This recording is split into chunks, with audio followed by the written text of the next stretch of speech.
Bien, vamos ya a la parte que más me gusta, que es la cabeza, así que vamos a empezar con las orejas. Se las voy a rasurar, sí, no te preocupes, van a quedar súper chulas. He preparado la 5 milímetros y la 3 milímetros. Voy a ver primero la más larga, la 5 milímetros, y luego decidiremos si bajamos un poquito más. Bueno, pues fíjate bien, su oreja donde empieza. ¿Veis aquí? Donde tiene el inicio de la oreja. Pues es aquí donde vamos a rasurar y vamos a empezar el rasurado. ¿Ves cómo apoyo mis dedos y me ayudo con mis dedos?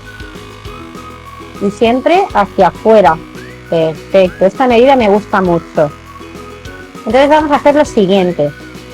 Por afuera, ¿vale? La parte exterior lo vamos a hacer con las 5 milímetros, ¿vale? Pero la parte interior lo vamos a hacer con la 1,8, ¿vale?